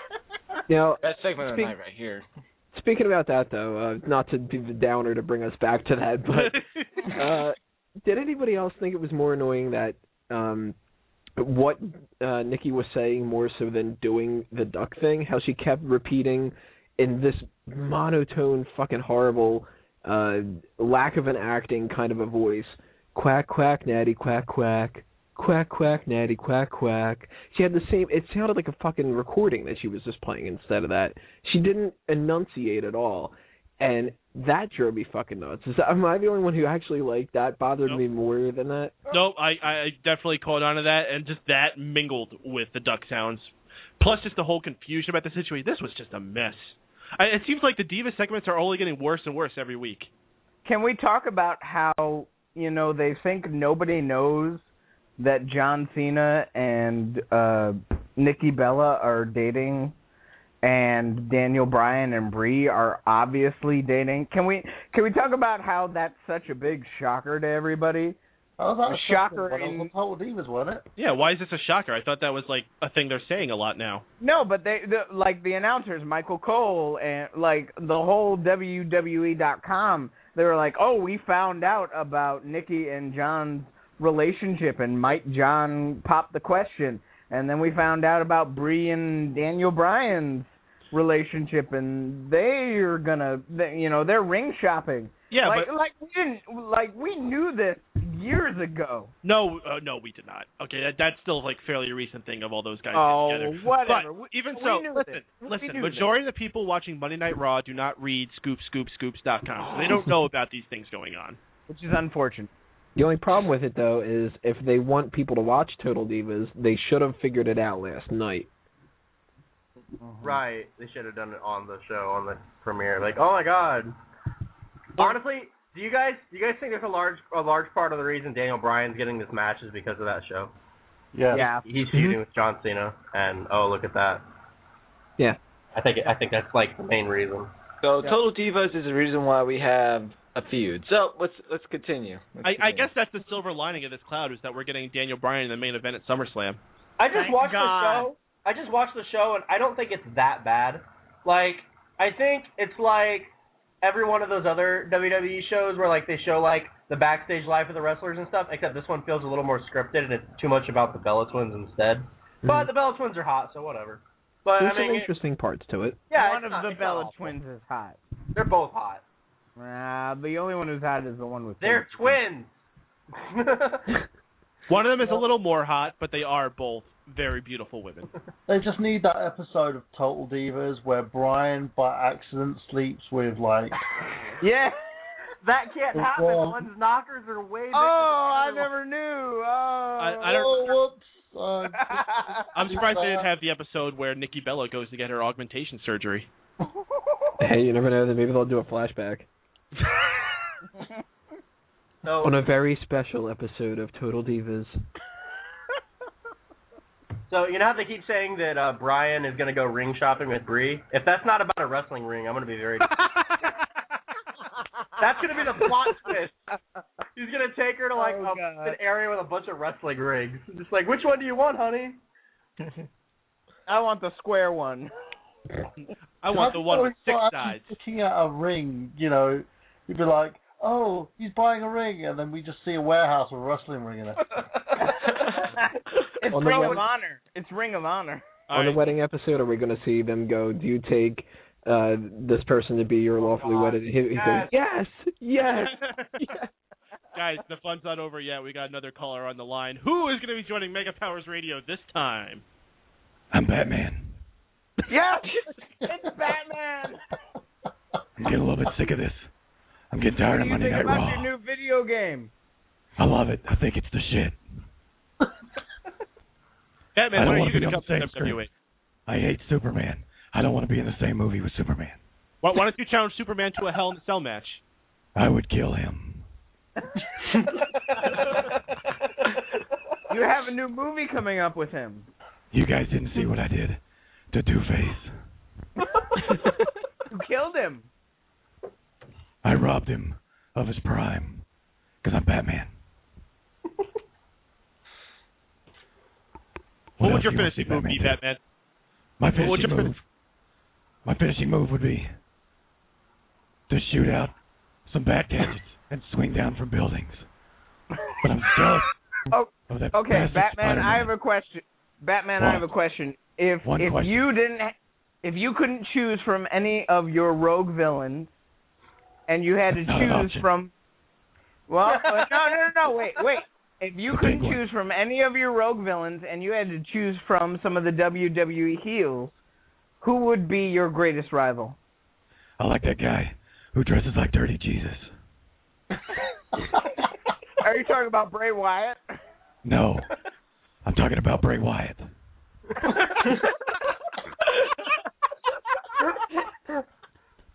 Batman, what do you think of the Shield? What do you think of the Shield's brand of justice? Do you agree with it? I think they suck because Batman doesn't need a shield. All right, let's they have to use a shield. Let's put this debate to rest once and for all. Let's ask the man directly from the source. Batman, what is the greatest Batman movie of all time? Oh. The greatest Batman movie is from the 1960s with Adam West. He was Batman. With your shark repellent. No. Do you remember when he went down from the helicopter on that ladder? Do you remember that? Yes. That was the most amazing shit ever. Repellent? So does shark repellent work on Sharknadoes? What you guys didn't know was that was Batman. All he did was take a piss. Sharks are scared to death of Batman piss. Fair enough. Who didn't know that? Fair enough. I have a shout out before I go. I want to give a shout out to Heath Ledger for taking shit too far. I'm Batman. All right, Batman, we're gonna send you back to the shadows. God gracious. Well, that saved us from talking about that terrible Divas match. So I love you, Batman. We finally saw after that the return of Curtis Axel to Monday Night Raw. Came out with Paul Heyman to face R-Truth. They had a couple minutes together, but ultimately the match ended when CM Punk came out and decided to pick a fight with Curtis Axel. And I guess Curtis Axel won via DQ. Who knows? They never know what they're doing with the ending of these matches anymore, it seems. And that's pretty much it. Curtis Axel finally got a couple minutes on Raw, but why? Was it worth it? It was a good promo that him and Paul Heyman did when they were walking to the ring. I thought that was worth it. I also thought that when Heyman was walking with him in the back and he was talking about him being the best Intercontinental Champion, it made Axel look good. Just those little things like that. Like I was like, Axel looks really good right now. Like he looked I guess he looked a little bigger than he did the last time he was on TV for some reason. Steroids. Maybe more tan. He was showing it off too. He was juicing up. He was flexing his pecs when he came out on the ramp. You noticed? Guys, we got another caller. Oh, yes. I can't wait. Caller. there. I heard you talking about rubbing some pecs. I haven't seen the Paperboy in days. It's Herbert the pervert. I was all turned off by all the girl talk you've been doing. So I heard you start talking about this lovely man with pecs. Whatever happened to Evan Bourne? That guy was like a child. Wow, that's a good question. He was exposed as a child. Did you kidnap and put him in your basement or something? Where is Evan Bourne? Well, I tried to keep Husky Harris in my basement, but that fat ass got away. So Herbert, is NyQuil a suitable beverage for you? Do you consider that a drink that most people drink, NyQuil? Oh, I'd slip that shit off as a teenage boy if I had the opportunity. Or was that bad phrasing? I don't know these days. I just like touching little boys. I just wanted an honest answer. That's perfectly fine. Oh, gosh. I think NyQuil goes very well with little kids and cookies. All right, Herbert, you're going to get us taken off the air. Oh, my goodness gracious. I had to let that one go. That one was going to go in a bad direction fast. North American Wrestling in the chat. So much for talking wrestling. I died and went to a frat party. I'm sorry to egg this guy on, but this guy's hilarious. JT77, I suppose this is what happens when Raw sucks. Can Raw suck every week then? Oh, gosh, caller. True. They turned me loose from the nervous hospital. Mm-hmm. They let me out in time. Catch Total Divas and Monday Night Raw. Mm-hmm. I reckon I sat down with some French fried potatoes and tried to catch me a little wrestling.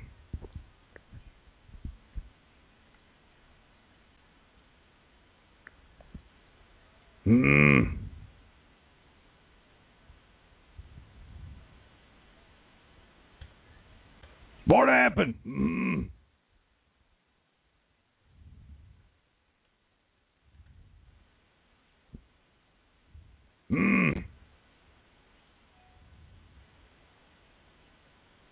Where'd it go?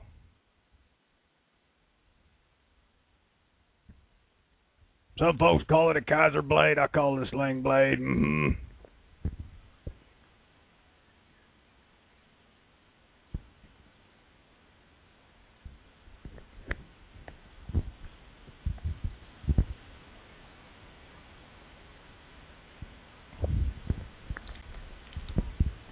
What the hell's happened at the show there, Bobby?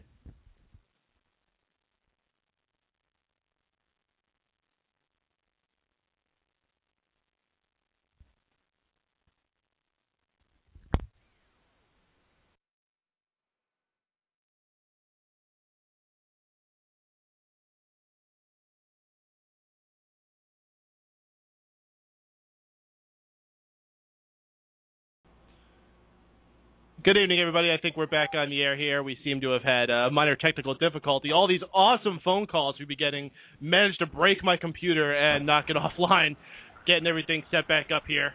We actually did get taken off the air after that last thing.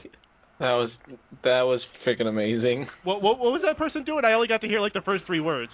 Sling blade. Was that who it was? Whoa! What's that? I don't know what this is, but that wasn't me. I swear that wasn't me. I heard that one. He was doing Sling Blade, the Billy Bob Thornton movie. Oh, okay. Pretty good movie, actually. All right, we'll get the champ. What is that noise coming from? Not me. Okay, I can hear it myself. I can hear it too. It's I don't know. Not I, said the pig. All right, well we'll keep. Sorry, everybody, we're back in. Yay! Woo! Transformer calling. All right, so I think it's best if we start heading to the end of the show here. So the last match we had was John Cena versus Ryback in a tables match, and it was John Cena versus Ryback in a tables match. Not much more to say. We already saw this match once in that 3 Stages of Hell, so it's just take that match, give it an extra like 10 minutes. Yeah. I'm not gonna lie, I didn't even watch this match. I wasn't paying attention at all.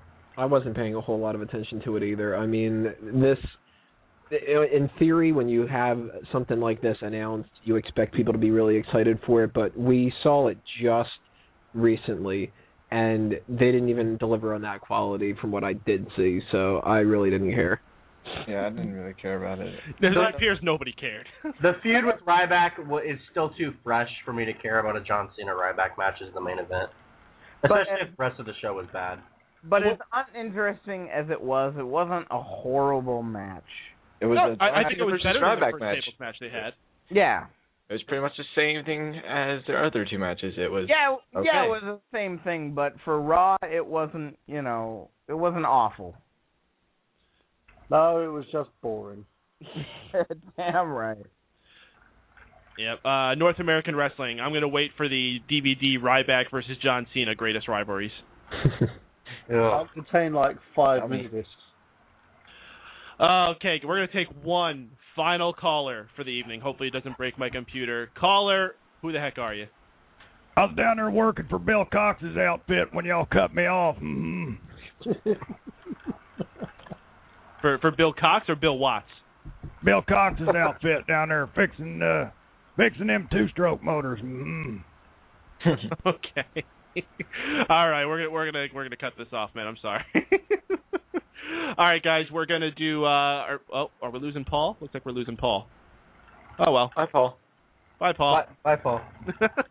We're gonna go around the horn here. We're gonna ask for your high point and your low point of tonight's Monday Night Raw. Drew, why don't you head us off? Like I always get you started. It always takes you by surprise.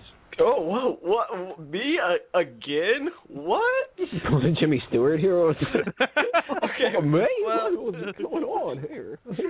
Well, for the 45 minutes I saw of Raw, it wasn't amazing, but it wasn't bad. But for what you guys said, for the first 2 hours, it sounded like it was pretty fucking bad. So, it was. I guess it was okay for what it was. My highlight was, we didn't get to talk about it, was that backstage segment with Triple H, Vince, and Stephanie, and talking about rebranding Daniel Bryan. And the low point would probably be the blowing of the whistle, the duck whistle, because I started watching this as soon as that happened. I'm sorry. You're sorry? You should be sorry. All right, Paul, your high and your low point of tonight's show. I actually think the high point was the Daniel Bryan Kane match, because we got to see two former, friends, whatever, blah blah blah. But it was actually a good match. The low point, of course, was the Divas again, and I mean, we should just put them in the low point Divas Slammy of the Year award. I actually remember the first week that we did the low point, high point. We kind of made an imaginary rule, we could say the Divas match for the low point, but that's just too easy. But then it just got worse and worse, and no, we can't even give it that exception. This really was fucking terrible.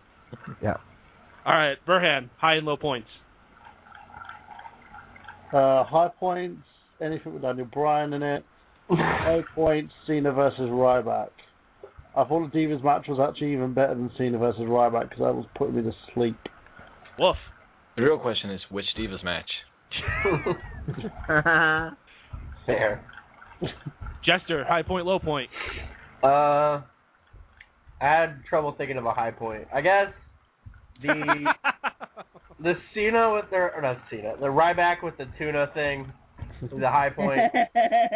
And the low point would be the I was gonna say me actually dropping a match to Tony Mango in the fantasy league, but instead I guess I'm gonna go with the duck thing because it was so bad. That was I was like, this is childish, awful. I guess it was probably fun for them. We get to goof off. No, it wasn't entertaining at all. I was ashamed to be watching the show when that happened. I almost turned it off. Honestly, that's like Saturday morning slam stuff right there. Okay, this is a real question. What the fuck is Saturday Morning Slam? Canceled? Yeah. No, it's coming back. They're playing it off like a cartoon season thing, right, Paden? That makes sense. I know what it is. I'm just saying, but there was a time a month ago I honestly didn't know there were any shows but Raw and SmackDown. I didn't even know NXT was still on the air. What about main event? Yeah, they don't. Event. I didn't know what main event was. They don't they don't plug this stuff enough. Like, well, they plug main event every week because it's Randy Orton versus someone. They used to plug main event all the time. They kind of died down on it. They used to be on too many Randy Orton matches apparently got the best of them. That and The Miz. All right, Tony Mango, your high point, your low point of the evening. Easy thing to say for the high point is obviously the tuna segment. That was just above and beyond all the other parts of the episode of Raw as far as entertainment value. Low point, the easy answer is the quacking segment, but another low point that we didn't talk about, and this is something that just irks me, when Michael Cole said about Kaitlyn, obviously, Kaitlyn is one of the most powerful divas of all time. That just annoyed me. That's you, Mango. That was a low point in wrestling history. I thought about it. Is there really that many more divas that are stronger than her? Like, Phoenix, maybe. Phoenix, Karma, Jazz, Ivory, Bull Nakano, Bertha Faye. China Dick Carl. I mean, even the fabulous Moolah back in the day. I wouldn't even say China. How can we forget about China? China, God, yes. China was fighting men half the time, so there's something up with that. They said she was one of the greatest divas of all time, then that would be blasphemous. So, like, I initially had the same reaction Tony did, and then I was like, well, she is pretty strong. We make fun of her for having man arms all the time. She's pretty muscular, so I would say she could be one of the strongest. I can't think of that many more women that could probably bench more than Kaitlyn. Like, I don't know. It's not that big. That's fine, but we're just saying her being strong, not her being good. Can I change my high point? What is it? Oh, well, since they played a highlight of the tuna thing, I forgot about that. That was actually kind of funny. So the highlight of the tuna segment was my highlight of the night. All right, I'm gonna read a couple of them out of the chat here. This is my favorite one here. North American Wrestling. High point, the ending. The low point, the start. Chris Dace. High point, AJ's ass. Low point, Bray Wyatt's ass. That was funny. High point, the Taco Bell commercial. Smothered. Oh, goodness gracious. Yeah, so that was Raw tonight, guys. I mean, I think someone in the chat said it best. This is what happens when Raw sucks. This show just goes in all types of wacky directions. We had great callers tonight. We had Bill Clinton. We had Batman. We had Hank Hill. The Macho Man. Dusty Rhodes. Whoever the hell that last guy was. Cookie Monster. Damn it, Bobby. You're failing English. You speak English. All right, guys, we're going to do one last trip around the horn here. You're going to get your final words and your plugs out for whatever you want to talk about that's going on in your wonderful lives. And we're going to start with Paul. Paul, what's wonderful, dude? Damn it, I thought I was going to start. Well, you can suck it. Life is absolutely wonderful. I've got DJ gigs coming up at the Shack. We got Jackpot Karaoke. If you come out and you pull out the right chip out of the bag, you can win up to $200, and that's going on August 4th, August 18th, and August 24th. So come on up to Black Earth. All right. Jester, what's good and wonderful in the world of Jester, dude? Well, I would plug my fantasy team, but I'm winning by so much that there's not even any reason to care anymore. Like, I was gonna make subs and stuff, and I was like, I'm up by like 200 points, whatever. Yeah. Like, I mean, if the four of the rest of you combined, then maybe we would have a competition here. But that's fine.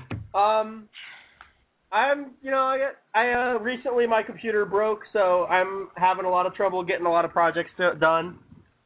I had it in the driveway. I took my grandmother to an appointment and had it in my backpack, and she backed over it and broke my laptop. So I haven't been able to do a lot of things. But I've recently found out that the city I lived in, which I moved to a few months ago, I didn't know this, I apparently live 5 blocks from the library. So I've been able to use the internet there and borrow my parents' laptop for the stream tonight. But, yeah, I'm going to be working on some more stuff again now that I know the library is so close and it's free to use the internet. So I'm thinking about starting up a YouTube channel for Pokemon CCG content. Ooh. And you guys should check that out when that gets up. I'll plug it on here. My good pal Drew White lives in the same state as me. I found this out recently. It's pretty cool. Yeah. Woo!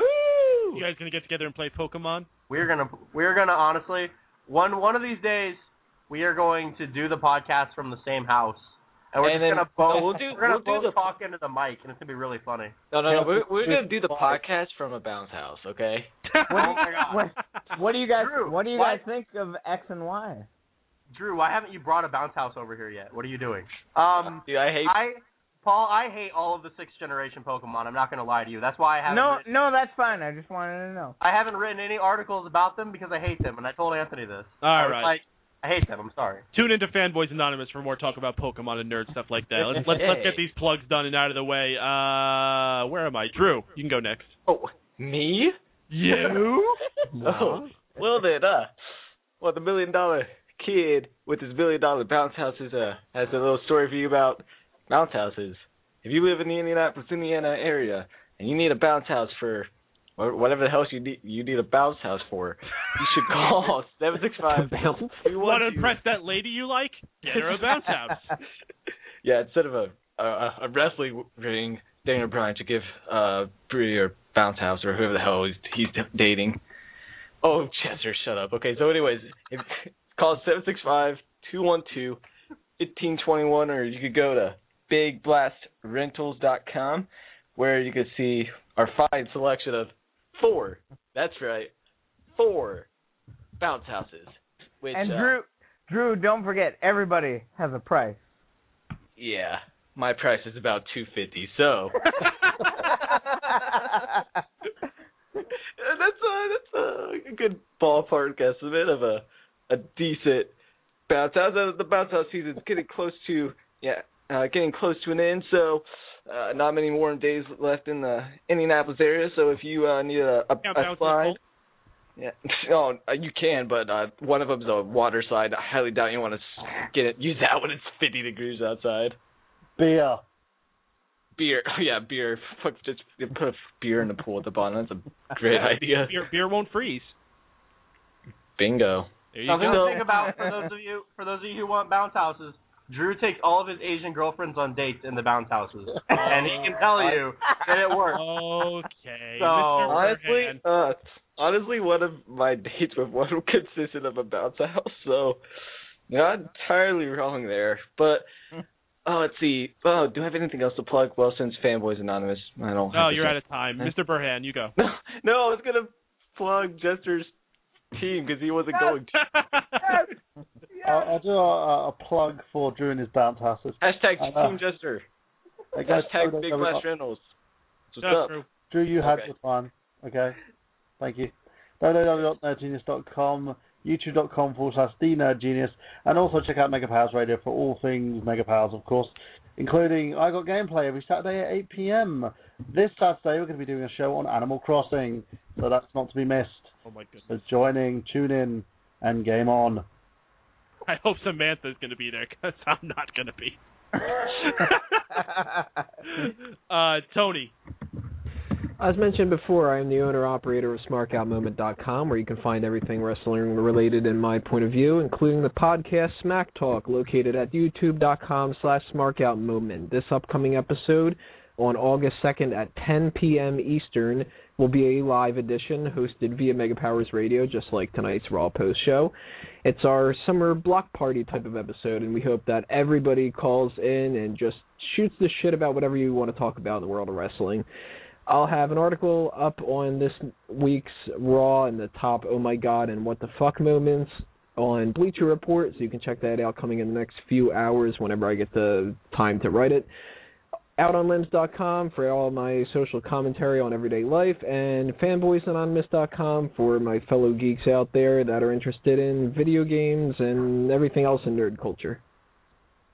All right, and as you've heard mentioned many times here, be sure to tune into all the great program we have here on Mega Powers Radio. Just to give you a rundown of some of the cool things that are going on, my show, Keeping Kayfabe, has officially joined the Mega Powers Radio family finally.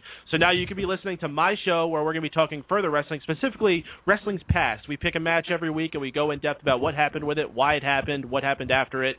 If I could say happened one more time. That's going to be airing on Thursdays at 9 p.m. here on Mega Powers Radio. On Wednesday nights, you can hear the Dace Man. Very special episode coming up on August 7th. We are going to be having a guest joining us, Chris Grant, who is one of the contestants from USA's hit reality series Summer Camp. So certainly don't miss that. It's going to be the first guest we're having here on Mega Powers Radio, the first of many, and it's going to be a very fun show. That's Wednesday, August 7th, 8 p.m. here on Mega Powers Radio. Saturday nights, you got I Got Gameplay, as Burhan said. Tuesday nights, we got Geek Speak. And, of course, on Sundays, whenever there's a WWE pay-per-view, we'll be hosting our pre-show. The next one coming up is Sunday, August 18th, right before SummerSlam. We'll be doing the SummerSlam pre-show, giving our predictions, giving our rundown of everything we think about the show, and all that wonderful and good stuff. So, be sure to keep tuned to Mega Powers Radio, and that's pretty much all. blogtalkradio.com/Mega Powers Radio. I'm Mike Paden, for Chris Jester, for Tony Mango, for Drew White, for Michael Burhan, for Paul Hibbard, for Chris Dace, who joined us earlier, for Bill Clinton, for Hank Hill, for Macho Man Randy Savage, for Dusty Rhodes, for Batman, for everybody else who came onto the show tonight. Thank you all for listening. We'll be here next week following Raw. Stay tuned.